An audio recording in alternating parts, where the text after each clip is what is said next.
Hello Bharat माता की, hello Bharat माता की।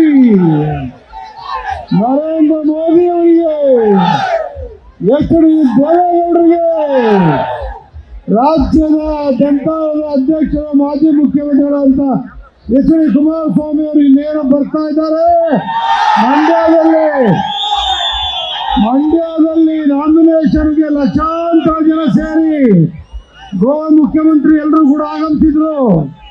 ಅದು ಮುಗಿಸಿ ನಾನು ಇಲ್ಲಿ ಬಂದಿದ್ದೀನಿ. ಅವ್ರು ಇನ್ನೇನು ಬರ್ತಾ ಇದ್ದಾರೆ. ಎಚ್ ಡಿ ಕುಮಾರಸ್ವಾಮಿ ಅವರಿಗೆ, ಬಿ ಎಸ್ ಯಡಿಯೂರಪ್ಪನವರಿಗೆ, ವಿಜಯೇಂದ್ರ ಅವರಿಗೆ, ಇವತ್ತೇನು ಎಲ್ಲರೂ ಕೂಡ ಈ ಉರಿಯುವ ಬಿಸಿಲಿನಲ್ಲೂ ಕೂಡ ನಮ್ಮ ಕ್ಷೇತ್ರದಲ್ಲೂ ಕೂಡ ನರೇಂದ್ರ ಮೋದಿ ಅವರನ್ನ ಪ್ರಧಾನಿ ಮಾಡಲೇಬೇಕು. ಎಚ್ ಡಿ ಕುಮಾರಸ್ವಾಮಿ ಅವರು ಎಚ್ ಡಿ ದೇವೇಗೌಡರಿಗೆ ಶಕ್ತಿಯನ್ನು ತುಂಬಬೇಕು. ಯಡಿಯೂರಪ್ಪನವರಿಗೆ, ವಿಜಯೇಂದ್ರ ಅವರಿಗೆ ಶಕ್ತಿಯನ್ನು ತುಂಬಬೇಕು ಅಂತ ಆಗಮಿಸಿರ್ತಕ್ಕಂಥ ನಿಮಗೆ ಎಲ್ಲರಿಗೂ ಕೂಡ ಹಾರ್ದಿಕ ಅಭಿನಂದನೆ ಸಲ್ಲಿಸ್ತಾ, ನಿಮ್ಮೆಲ್ಲರೂ ಈ ಒಂದು ರಾಜ್ಯದ ದಕ್ಷ ನಾಯಕ ಡಿ ಸುಧಾಕರ್ ಅವರಿಗೆ, ಡಾಕ್ಟರ್ ಸುಧಾಕರ್ ಅವರಿಗೆ, ಜೆಡಿಎಸ್ ಬಿಜೆಪಿ ಅಭ್ಯರ್ಥಿ ಡಾಕ್ಟರ್ ಸುಧಾಕರ್ ಅವರಿಗೆ, ಒಂದು ಭಾರತ ದೇಶ ಚಿಕ್ಕಬಳ್ಳಾಪುರವನ್ನು ಎದುರು ನೋಡ್ತಾ ಇದೆ. ನರೇಂದ್ರ ಮೋದಿ ಅವರು ನಿಮ್ಮನ್ನೆಲ್ಲ ನೋಡ್ತಾ ಇದ್ದಾರೆ. ನಾವೆಲ್ಲರೂ ಕೂಡ ಭಾರತ ದೇಶದಲ್ಲಿ ಮತ್ತೊಮ್ಮೆ ನರೇಂದ್ರ ಮೋದಿ ಅವರು ಪ್ರಧಾನಮಂತ್ರಿ ಆಗಬೇಕು ಅಂತೇಳಿ ಈ ಬಿಸಿಲಿನಲ್ಲಿ ಎಲ್ಲರೂ ಕೂಡ ಬಂದಿದ್ದೀರಿ. ಬಂಧುಗಳೇ, ಇವತ್ತೇನು ನರೇಂದ್ರ ಮೋದಿ ಅವರು 10 ವರ್ಷಗಳ ಕಾಲ ಪ್ರಧಾನಮಂತ್ರಿಗಳಾಗಿ ಒಂದೇ ಒಂದು ದಿನವೂ ಕೂಡ, ಒಂದು ಗಂಟೆಯೂ ಕೂಡ ವಿಶ್ರಾಂತಿಯನ್ನು ಪಡೆಯದೆ ಈ ದೇಶಕ್ಕೋಸ್ಕರ ದುಡಿತಾ ಇರ್ತಕ್ಕಂಥ ನಾಯಕ ನರೇಂದ್ರ ಮೋದಿ ಅವರು. ಮತ್ತೊಬ್ಬರು ಎಚ್ ಡಿ ದೇವೇಗೌಡರು ಮುಖ್ಯಮಂತ್ರಿಯಾಗಿ, ಪ್ರಧಾನಮಂತ್ರಿಯಾಗಿ ವೀಲ್ ಚೇರ್ ಅಲ್ಲಿ ನೀರಾವರಿ ಹೋರಾಟಕ್ಕೋಸ್ಕರ ಪಾರ್ಲಿಮೆಂಟ್ ಅಲ್ಲಿ ಭಾಗವಹಿಸಿ ನರೇಂದ್ರ ಮೋದಿ ಅವರು ಮತ್ತೊಮ್ಮೆ ಪ್ರಧಾನಮಂತ್ರಿ ಆಗಬೇಕು ಅಂತೇಳಿ ದೇವೇಗೌಡರು ಬೆಂಬಲವನ್ನು ಘೋಷಣೆ ಮಾಡಿದ್ದಾರೆ. ನಮ್ಮ ದೇವೇಗೌಡರು ಘೋಷಣೆ ಮಾಡಿರ್ತಕ್ಕಂಥದ್ದು ಈ ಭಾರತ ದೇಶ ಉಳಿಬೇಕು. ನಾವೆಲ್ಲ ನೋಡಿದ್ದೀರಿ, ಬೇರೆ ಬೇರೆ ದೇಶಗಳಲ್ಲಿ ಏನಾಗ್ತಾ ಇದೆ, ಇಸ್ರೇಲ್ ಏನಾಗ್ತಾ ಇದೆ, ಉಕ್ರೇನ್ ಏನಾಗ್ತಾ ಇದೆ.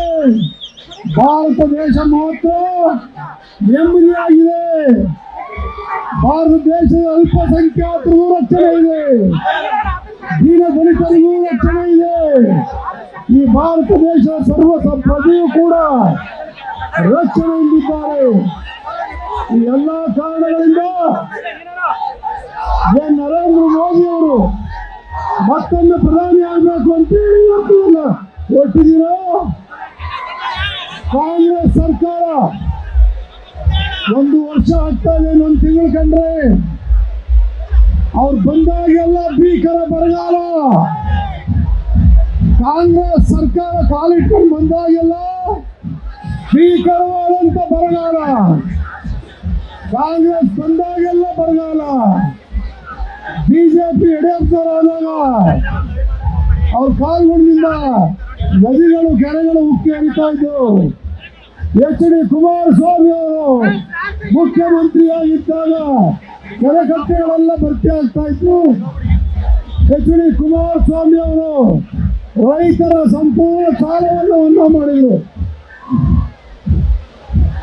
ರೈತರ ಸಂಪೂರ್ಣ ಸಾಲವನ್ನು ಮನ್ನಾ ಮಾಡಿದಂತ ನಾಯಕ ಎಚ್ ಡಿ ಕುಮಾರಸ್ವಾಮಿ ಅವರು.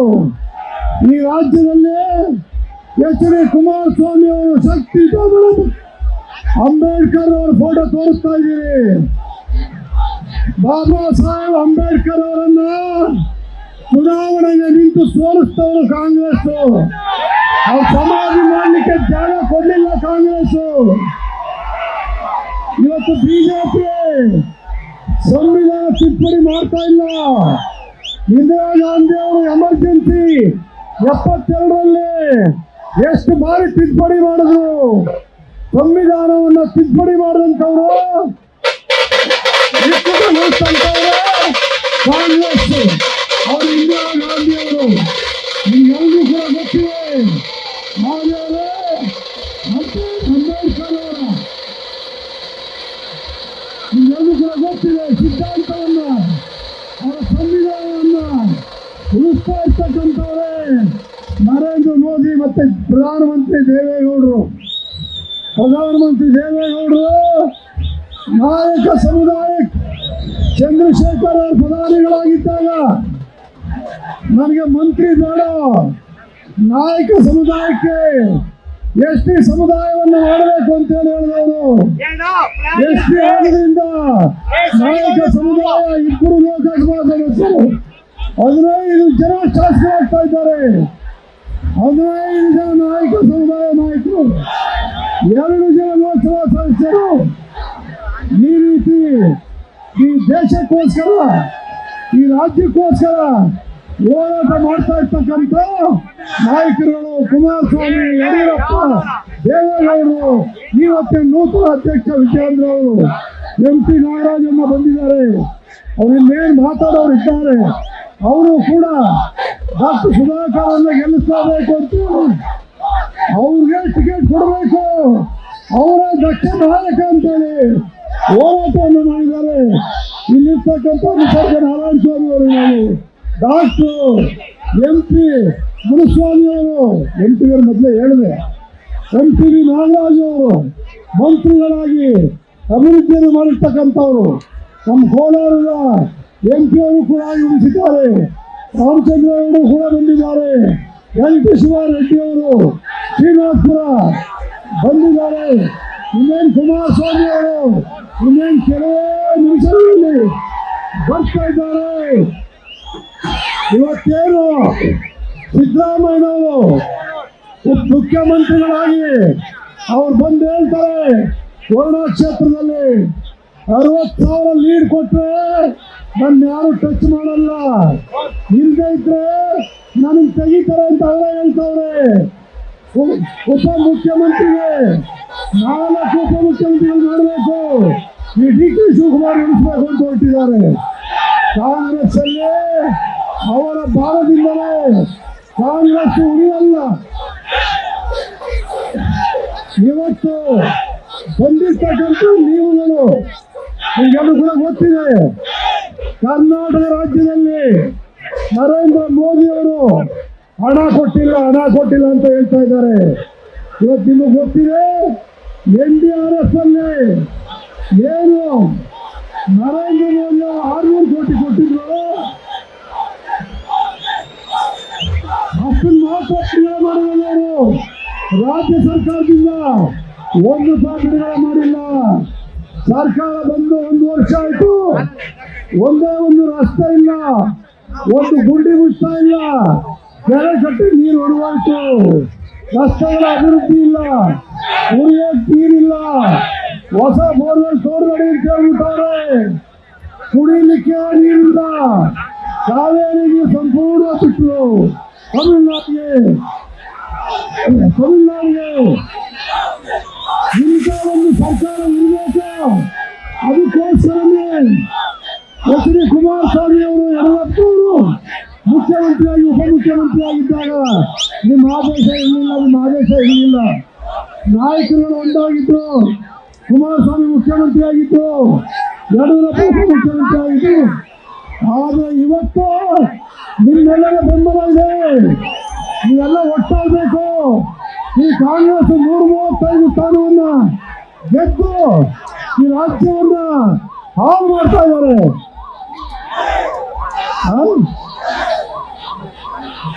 ಆಂಬುಲೆನ್ಸ್ ದಾರಿ ಬಿಟ್ಬಿಡೋದು, ಆಂಬುಲೆನ್ಸ್ ದಾರಿ ಬಿಡಿ ಹೋಗಲಿ. ಆಂಬುಲೆನ್ಸ್ಗೆ ದಾರಿ ಬಿಡಿ. ನಿಮಗೆ ಗೊತ್ತಿದೆ, ಮುಖ್ಯಮಂತ್ರಿ ಸಿದ್ದರಾಮಯ್ಯನವರು ಲಾಯರ್ ಅಂತ ಹೇಳ್ತಾರೆ, 16 ಬಜೆಟ್ ಮಂಡಿಸಿದೆ ಅಂತಾರೆ. ಸುಪ್ರೀಂ ಕೋರ್ಟ್ ದುಡ್ಡು ಕೊಟ್ಟಿಲ್ಲ ಅಂತ ಒಕ್ಕೂಟದ ವ್ಯವಸ್ಥೆಯಲ್ಲಿ ಯಾರಾದ್ರೂ ಸುಪ್ರೀಂ ಕೋರ್ಟ್ ಹೋಗ್ತಾರ? ಇವತ್ತು ನಿಮಗೆ ಗೊತ್ತಿದೆ, ಯಾವುದೇ ಸಂವಿಧಾನದಲ್ಲಿಲ್ಲ, ಯಾವುದೇ ಕಾನೂನಲ್ಲಿ ಇಲ್ಲ. ಆ ರೀತಿ ಕಾನೂನು ಬಾಹಿರವಾಗಿ ಕೋರ್ಟ್ ಹೋಗಿರಿ ಅಂತ ಹೇಳ್ತಕ್ಕಂಥ ಇವರು ಕೇರಳದವ್ರು ಹೋಗಿದ್ರು, ರಿಜೆಕ್ಟ್ ಆಗೋಯ್ತು. ನಾನು ಕೇಳುವ ಸಿದ್ದರಾಮಯ್ಯವ್ರಿಗೆ, ಸಿದ್ದರಾಮಯ್ಯವ್ರೆ ಕೋರ್ಟ್ ಹೋಗ್ತಾ ಇದ್ರಿ ಲಾಯರು, ಹಣ ತಪ್ಪಿರ ನೀವು ಅಂತ ಕೇಳಿದೆ. ತೆಲಂಗಾಣ ಮುಖ್ಯಮಂತ್ರಿ ನರೇಂದ್ರ ಮೋದಿ ಅವರು ಹೋದ್ರೆ ಸ್ವಾಗತ ಮಾಡ್ತಾರೆ, ಅವರನ್ನ ನಮ್ಮ ರಾಜ್ಯ ಅಭಿವೃದ್ಧಿ ಮಾಡಂತ ಕೇಳ್ಕೊತಾರೆ. ನೀವೇನು ಸಭೆ ಕಾಲಲ್ಲಿ ಅಲ್ಲಿ ಬರ್ತೀವಿ ಅಂತ ಹೇಳ್ತಾರೆ ತೆಲಂಗಾಣ, ಅವರು ಕಾಂಗ್ರೆಸ್ ಪಕ್ಷ. ಆದರೆ ನಮ್ಮ ಮುಖ್ಯಮಂತ್ರಿ ಏ ಮೋದಿ ಅಂತಾರೆ, ಅವರು ಇವರು ಅಂತ ಏಕವಚನದಲ್ಲಿ ಮಾತಾಡ್ತಾರೆ. ನರೇಂದ್ರ ಮೋದಿ ಶ್ರೀರಾಮ ಮಂದಿರವನ್ನು ನಿರ್ಮಾಣ ಮಾಡಿದವರು, ಈ ರಾಜ್ಯದ ರಾಷ್ಟ್ರಪತಿಗೆ ಏಕವಚನದಲ್ಲಿ ಮಾತಾಡ್ತಾರೆ, ಅವರು ಅಂತ ಮಾತಾಡ್ತಾರೆ. ಇಂಥ ಮುಖ್ಯಮಂತ್ರಿ ಬೇಕು? ಚಾಮುಂಡೇಶ್ವರಿ ಕ್ಷೇತ್ರದಲ್ಲಿ 36,000ರಿಂದ ಸೋಲಿಸಿದ್ದೀನಿ. ನಿನ್ನೆ ಹೇಳಿದ್ದೀನಿ, ಬನ್ನಿ ನೋಡೋಣ ಅಂತ ಕರೆದಿದ್ದೀನಿ. ನಿನ್ನೆನೂ ಕೂಡ ಇವತ್ತು ಚಿಕ್ಕಬಳ್ಳಾಪುರ ಗಂಡು ಮೆಟ್ಟಿನ ನೆಲ, ಗಂಡು ಮೆಟ್ಟಿನ ಭೂಮಿ, ದುಡಿಯುವ ಜನ, ಹೋರಾಟ ಮಾಡುವ ಜನ. ಇಲ್ಲಿಂದ ನರೇಂದ್ರ ಮೋದಿ ಅವರಿಗೆ ಸುಧಾಕರ್ ಅಂತ ಒಬ್ಬ ಗಂಡು ಗಲಿ, ಅಭ್ಯರ್ಥಿ ಗಂಡು ಗಲಿಯನ್ನ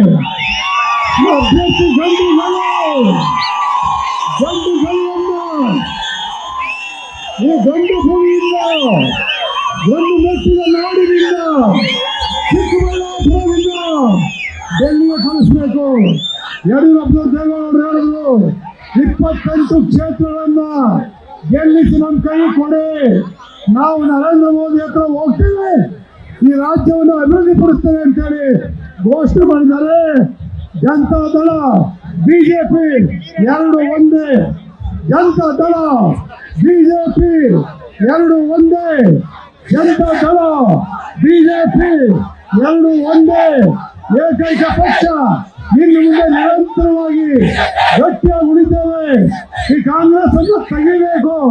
ನೀವೆಲ್ಲ ಸಿದ್ಧರಾಗಿ ನರೇಂದ್ರ ಮೋದಿ ಅವ್ರನ್ನ 3ನೇ ಬಾರಿಗೆ ಮತ್ತೊಮ್ಮೆ ಪ್ರಧಾನ ಮಾಡಲಿಕ್ಕೆ ತಮ್ಮೆಲ್ಲರ ಅತ್ಯಮೂಲ್ಯವಾದ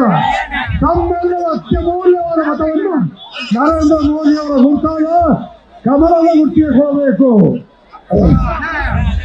ಬಲೋ ಭಾರತ್ ಮಾತಾ ಕಿ, ಬಲೋ ಭಾರತ್ ಮಾತಾ ಕಿ. ಭಾರತೀಯ ಜನತಾ ಪಕ್ಷಕ್ಕೆ, ಜೆಡಿಎಸ್ ಪಕ್ಷಕ್ಕೆ ಜೈ ಶ್ರೀರಾಮ್, ಜೈ ಶ್ರೀರಾಮ್, ಜೈ ಶ್ರೀರಾಮ್. ನಮಸ್ಕಾರ. ನ್ಯೂಸ್ ಫಸ್ಟ್ ನಿರ್ಭೀತಿಯಿಂದ ನಿಮ್ಮ ಪರವಾಗಿ.